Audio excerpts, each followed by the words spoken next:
West Ham United. The bid has been rejected. We understand that that bid was worth £80 million plus add-ons. That would represent a club record fee for Arsenal.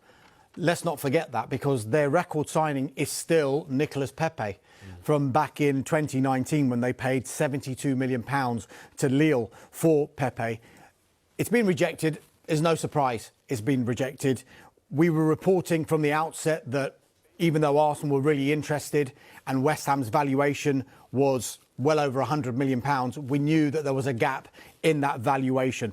Very, rare that a first bid from a club is immediately accepted by a selling club.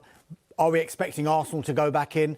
I think 100% we are expecting them to go back in, and we're expecting them to go back in very, very soon. But it started now, officially. Arsenal have gone to West Ham. They've put the bid on the table. West Ham have said no. Let's see what happens next. Let's see what happens. Anton, should we let you chime in now then? Oh, I can if you want me to. Yeah, look, should we talk about the West Ham side? That's the Arsenal side. Dharmesh has wonderfully covered. But look, I think it's interesting because West Ham aren't particularly happy about A, how much has been offered initially, and B, how that structure would be. So essentially, we all know that, as Dharmesh was just saying, West Ham want about £120 million, or let's start talking at £100 million and see if you want to throw some players into the mix.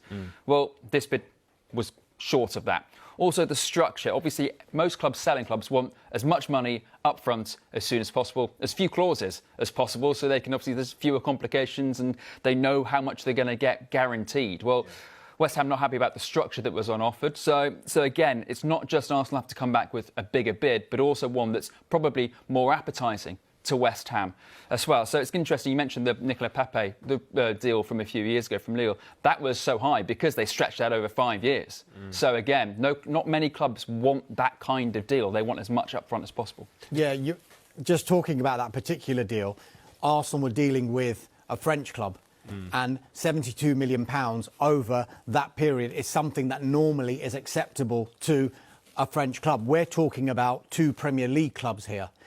Declan Rice has got 2 years left on his contract. That's why West Ham are saying, yes, we accept that he's probably played the last game.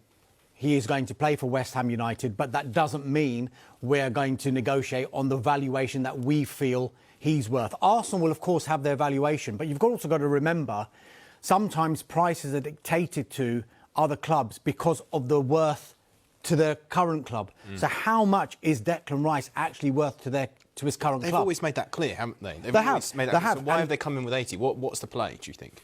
Well, because there's that gap in valuation, Arsenal will start at that point, and then they will hope that there will be some sort of compromise on that price, be it more money up front or more money in achievable add-ons in the conditions on those add-ons and incentives.